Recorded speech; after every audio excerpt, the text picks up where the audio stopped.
All right, so it looks like we are live once again. And I just wanted to make this video real quick because it's been a bit of a while since I've made a video, and especially since I've been live.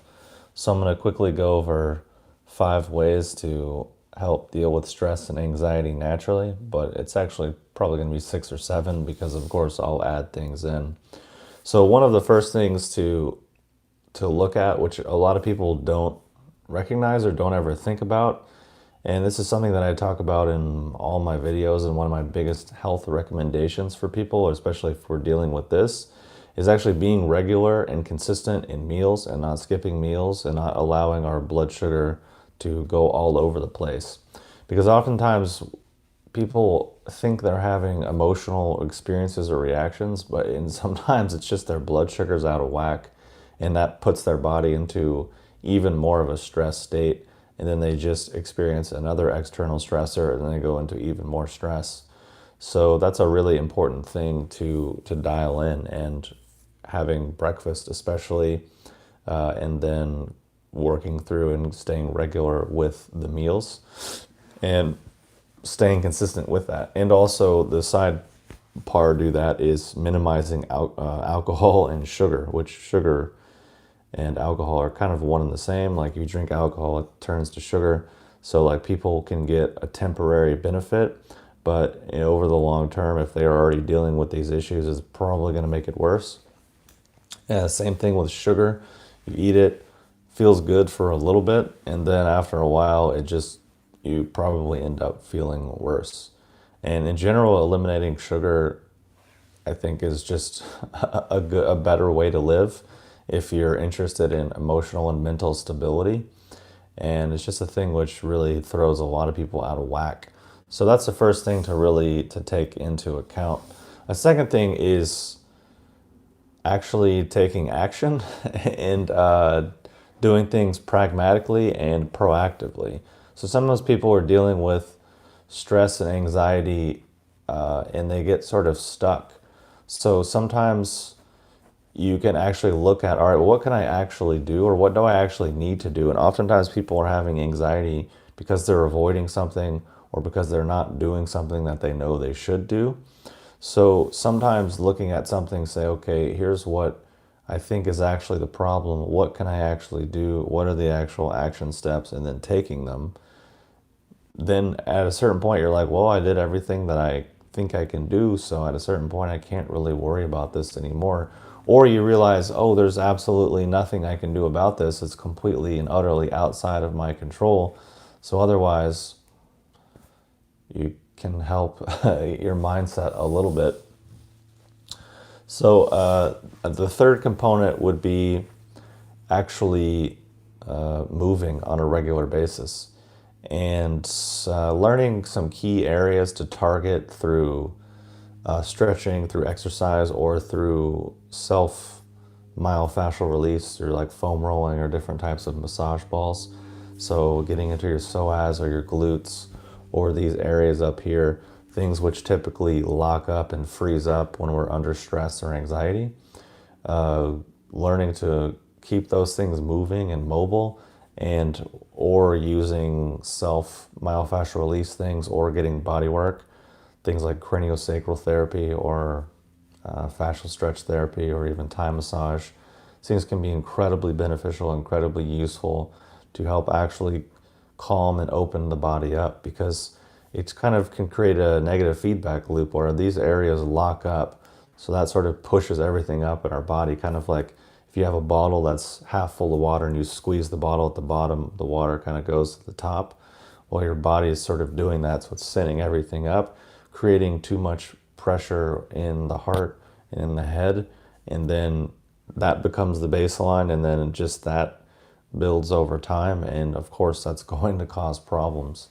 So in general, we want to look at ways to look to help things relax and descend and open up, and also build actual strength in the system. Because people might say, okay, I need to like loosen up and be floppy and maybe just stretch and breathe and do yoga to deal with anxiety and stress and things, which, yes, of course, is part of it, but also sometimes there is a strength component that is missing, meaning becoming strong enough so that that thing is no longer a stressor or that thing is no longer a problem. And also just having a general level of fitness so that you're just generally healthier and more able to do things. And they can make a huge difference. And it's something that is just good to have in your toolbox and arsenal to really, if I feel a certain way, okay, now I can just do these stretches or these things, or move my body and have some relief and some support. Granted, in a general sense, all this stuff that I'm talking about in many ways is medication and adaptation. Obviously, the biggest long-term solution is become strong or stronger so that these stressors don't register as stressors, and rewire your internal mechanisms so that it doesn't register as such. That's a bigger, long-term, more in-depth, more personal basis. So things in this video are a bit more just supportive in general, and obviously useful because we're all dealing with a lot of stress. Typically, a lot of it's self-created, and we create our own problems and our own complexity through overthinking and overanalysis and just being ungrounded and a whole host of things. So the third or fourth thing, I don't really remember, I've lost track at this point, is really strong salt baths. People are familiar with Epsom salt baths or salt baths, but they do it wrong, meaning the water isn't hot enough and they don't use enough salt. So you want the water to actually be hot, and then you want to actually use 1 or 2 bags of Epsom salts. And people will be like, oh, well, I'll use a cup. It's like, typically it's not really going to do that much. But if you use like a bag or 2, which is probably a cost is, I don't know, $6 to $8 total for that, which is not a lot. But people will hear, oh, use a whole bag? Oh my God, really? It's like, it's really not that much. So that's the way I would recommend doing it, and that would have a much stronger effect. But obviously be sensitive to your own needs and don't make the water too hot, and don't use too much salt too quickly because you could have a pretty strong reaction. So you want to ease in and see how your body actually responds. Which leads to the next point, which is actually sleep. So sleep is interconnected with all of these because we're talking about rhythms. So our eating, our movement, the quality of our breathing, and the quality of our sleep. These things kind of need to be dialed in and somewhat regular and harmonious. And I just really wonder the correlation between people with lots of stress and anxiety. And then if we look at, okay, well, what are the rhythms of how you're moving, how you're breathing, and how you're sleeping, and how you're eating? And a lot of times just dialing these rhythms in can really alleviate a lot of things, and in general support the body much more to rebalance and recalibrate itself. So in terms of sleep, one thing that's helpful that I've noticed is minimizing stimulation prior to sleep. So it's common people really like to watch TV or things of that nature, which perhaps some people that does relax them, but other people it creates a lot of mental noise and stimulation on the nervous system, especially if you're watching violent or very dramatic stuff. Like you're stimulating your emotional centers, you're stimulating your adrenal response, and then you're going to try to go to sleep. Sure, maybe people can get away with that, but I'm a little bit suspicious over the long term. So that's one thing to look at, and to find things prior to sleep that are more harmonious and more chill. So doing stretching, doing myofascial release, doing a little bit of walking or something, having a hot bath, or hanging out with people that you care about. Things of these nature can be a bit more helpful and supportive. And these are just things to also play around with and see how you feel, and see how you respond. Because sometimes really simple changes can have a big impact. So the last thing would be various tonic herbs, which could be a long and exhaustive conversation, but in general, there's three things that I'll say. First is, in the next few weeks, I'm going to be releasing two really strong, potent formulas for depression and for anxiety and sort of mood-related things. They're the strongest herbal formulas I've ever seen or found for these types of things. And I've been doing my testing and research over it on these for the last month or so. And basically everyone that has tried it experiences an instant and noticeable change and is immediately like, what is this? Are you selling it? Can I get some? Which is quite cool. And it's something that is really quite good and is also priced pretty well, and like I said, is the strongest herbal formula of this type that I've seen. It's quite exciting. So those will be coming out in the next few weeks. And also reishi mushroom would have to be in there. It's something that I used quite a lot, like when I was in college, for example, to help deal with anxiety and things of that nature, as well as increasing focus, helping sleep, helping my meditation practice. I think in many ways helping to support my cognition and my intelligence. Also, gynostemma can be very anti-stress, can be very calming and helping the body to rebalance. It's also really delicious, super easy to use, and quite economical. Also for hoshawu, for some people, can be quite useful and helpful. It's a very yin kind of grounding, dense type of herb. If people have really weak digestion or are prone to like loose stools and just not being able to digest food, then hushawu is probably not going to be recommended. But in general, for a lot of people, it does have a calming, anti-anxiety, grounding effect, as well as helping sleep. And for me, I used it quite a lot along with reishi. Like those were like the first two tonic herbs I really got into, especially in college. Those two helped really calm and ground so I could actually focus in school, and got it to where school and grades and all that was really pretty easy, and became so easy that it also just kind of became boring. So moved on to something else. So anyways, those are the top recommendations, and just really basic, simple things. I could keep going on and on and on about some of the other nuances, because part of it is, yes, there are external stressors, obviously, and then a lot of it is also how we are wired and how we respond to things. Because for what's a stressor for some people is not a stressor for others, and vice versa. And 10 people could go through the same stressful or traumatic experience, and then some people walk away and they're like, I don't see what the big deal is. Whereas other people are completely wiped out and laid out. So it kind of really just depends. And there's a whole lot to be said for our internal environment and landscape and how we're looking at things, and also the amount of just pre-existing stress and anxiety and trauma that we're just carrying in our system that is just being re-aggravated and exacerbated by experiences.